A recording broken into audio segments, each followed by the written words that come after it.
전능하신 아버지 하나님, 천지의 창조주를 믿습니다. 나는 그의 유일하신 아들, 우리 주 예수 그리스도를 믿습니다. 그는 성령으로 잉태되어 동정녀 마리아에게서 나시고 본디오 빌라도에게 고난을 받아 십자가에 못 박혀 죽으시고 장사된 지 사흘 만에 죽은 자 가운데서 다시 살아나셨으며 하늘에 오르시어 전능하신 아버지 하나님 우편에 앉아 계시다가 거기로부터 살아있는 자와 죽은 자를 심판하러 오십니다. 나는 성령을 믿으며 거룩한 공교회와 성도의 교제와 죄를 용서받는 것과 몸의 부활과 영생을 믿습니다. 제2장 헤로드 왕 때에 예수께서 유대 베들레헴에서 나시매 동방으로부터 박사들이 예루살렘에 이르러 유대인의 왕으로 나시니가 어디 계시냐? 우리가 동방에서 그의 별을 보고 그에게 경배하러 왔노라. 헤로드 왕과 온 예루살렘이 듣고 소동한지라. 왕이 모든 대제사장과 백성의 서기관들을 모아 그리스도가 어디서 나겠느냐 물으니 유대 베들레헴이오니 이는 선지자로 이렇게 기록된 바 또 유대 땅 베들레헴아 너는 유대 고을 중에서 가장 작지 아니하도다. 내게서 한 다스리는 자가 나와서 내 백성 이스라엘의 목자가 되리라 하였음이니이다. 이에 헤롯이 가만히 박사들을 불러 별이 나타난 때를 자세히 묻고 베들레헴으로 보내며 이르되 가서 아기에 대하여 자세히 알아보고 찾거든 내게 고하여 나도 가서 그에게 경배하게 하라. 박사들이 왕의 말을 듣고 갈새 동방에서 보던 그 별이 문득 앞서 인도하여 가다가 아기 있는 곳 위에 머물러 서 있는지라. 그들이 별을 보고 매우 크게 기뻐하더라. 집에 들어가 아기와 그의 어머니 마리아가 함께 있는 것을 보고 엎드려 아기께 경배하고 보배합을 열어 황금과 유향과 모약을 예물로 드리니라. 그들은 꿈에 헤롯에게로 돌아가지 말라 지시하심을 받아 다른 길로 고국에 돌아가니라.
오늘 마태 이야기를 통해서 예수님이 누구신가, 그리고 그 예수를 만난 사람은 어떻게 변화되는가 우리는 알 수 있게 됩니다.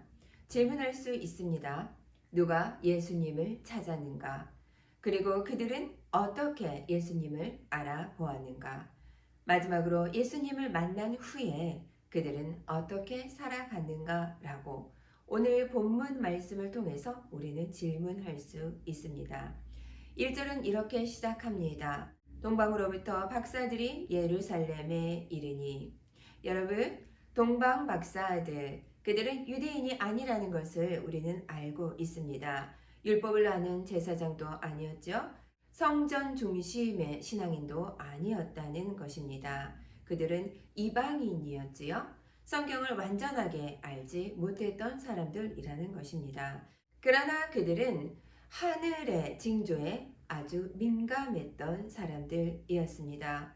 예루살렘엔 누가 있었습니까? 헤롯 왕이 있었습니다. 대제사장도 있었습니다. 서기관들도 있었습니다. 그들은 성경 지식을 알고 있었지요. 그러나 정작 메시아를 찾지는 않았다는 말씀입니다. 마태 선생님은 이렇게 질문하지요. 말씀을 아는 자가 예수님을 만났느냐? 아니면 예수님을 찾는 자가 예수님을 만났는가? 라고 질문한다는 것입니다. 오늘 이 새벽에 우리에게도 동일한 질문이 주어집니다. 우리는 지식으로만 아는 신앙에 머물러 있지는 혹시 않을까요? 2절에서 박사들은 말합니다. 우리가 동방에서 그의 별을 보고 그에게 경배하러 왔노라. 이 믿음 완전하지 않습니다. 별은 성경 전체 계시가 아니지요. 부분적 계시입니다. 그러나 중요한 것 우리는 발견할 수 있습니다. 그것은 무엇입니까? 별을 본 것에서 동방 박사들은 멈추지 않았다는 것입니다. 동방 박사들은 위험한 여행을 감수했습니다. 그 목적은 무엇이었습니까? 경배를 위한 것이었습니다. 신앙은 언제나 완전한 이후에 시작되는 것이 아니라는 것을 오늘 본문을 통해 우리는 알게 됩니다. 이런 순종이 이해를 앞서는 경우가 많다는 것이지요. 헤롯 왕 어떻습니까? 경배하겠다고 말하지요. 그러나 그의 속마음은 자신의 왕권을 지키고 싶었던 것입니다. 겉으로는 같은 말을 하지만 속으로는 전혀 다른 마음을 갖고 있었던 헤롯이라는 것을 알게 됩니다. 새벽 예배, 새벽의 기도, 우리의 마음을 정직하게 드러냅니다. 나 자신은 예수님을 이어하는 사람은 아닌가? 라고 물어볼 수도 있겠지요. 아니면 나는 참으로 예수님을 경배하는 자인가? 라고 말이지요. 9절에서 10절입니다. 그 별이 아기가 있는 곳 위에 머물러 서 있는지라. 그들이 별을 보고 매우 크게 기뻐하더라. 별은 항상 움직이지 않습니다. 별은 아기 있는 곳에 머물렀을 때 진짜 기쁨이 시작되었습니다. 길을 가는데 끝나지 않고 예수님 앞에 설 때 완성이라는 것이지요. 11절입니다. 엎드려 아기께 경배하고 예물을 드리니라. 어떤 예물을 드렸습니까? 왕에게 드리는 황금입니다. 신에게 제사를 드리는 유황이었습니다. 그리고 죽음을 예비한 모략이었던 것이지요. 그들은 자신들도 모르게 십자가의 그림자까지 담은 예배를 드렸던 것입니다. 오늘 본문 마지막 12절입니다. 다른 길로 고국에 돌아가니라. 동방 박사들은 다른 길로 고국에 돌아가게 되었습니다. 이 문장 어떻습니까? 단순히 여행 경로가 변경이 된 것이 아니지요. 예수님 만난 사람들 어떻게 산다는 것입니까? 다른 길을 걷게 된다는 것입니다. 이전과 같은 방식으로 살 수 없다는 것이지요. 그리고 이전과 같은 판단으로 선택할 수 없다는 것입니다. 우리의 기도회 그리고 우리의 예배 이것은 조금 더 위로받는 것에 머무르는 것이 아니라 다른 길로 하루를 시작하는 것입니다. 하나님이 성도를 인도하실 때 여러분 성경 본문에는 많은 위기들이 찾아옵니다.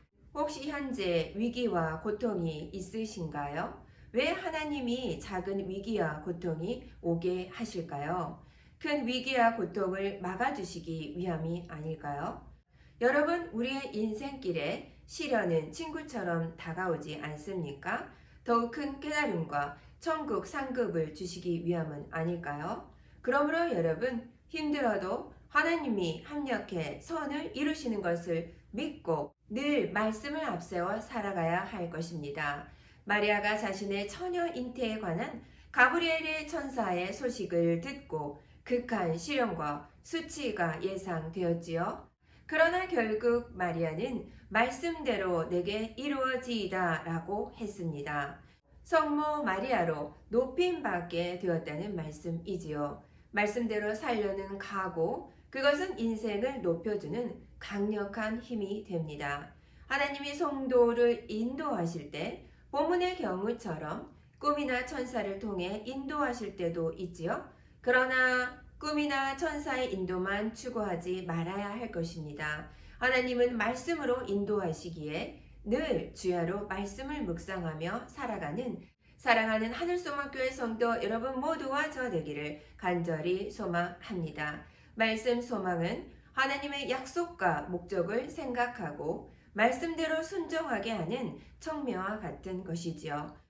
결국 생활 중에 행해지는 말씀 묵상처럼 가치 있는 것은 없습니다. 오늘 이 새벽 하나님은 우리에게 묻고 계십니다. 너는 지금 어떤 별을 보고 있느냐? 너는 정말 나를 예배하고 있느냐? 그리고 오늘 다른 길로 돌아갈 준비가 되어 있느냐라고 물으십니다. 동방 박사들은 완전한 지식이 없었지만 진실한 경배가 있었고 삶의 방향이 바뀌었습니다. 오늘 이 새벽에 사랑하는 하늘소망교회 성도 여러분 모두와 저도 별을 따라 예수님께 나아가고 다른 길로 돌아가는 하루가 되기를 간절히 소망해 봅니다. 함께 기도합니다.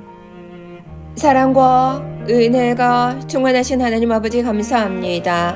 사랑하는 하늘소망교회, 우리가 하나님을 아는 지식에만 머무는 것이 아니라 우리가 드리는 예배로 경배로 주님 앞에 서게 하여 주시옵소서.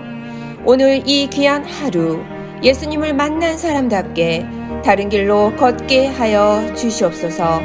담임 목사님 여기까지 강건하게 해주시고 선포되는 모든 말씀 가운데 예수님을 만난 사람답게 살아가는 우리 모두 되게 하여 주시옵소서. 사랑이 많으신 예수님 이름으로 감사히 기도합니다. 아멘.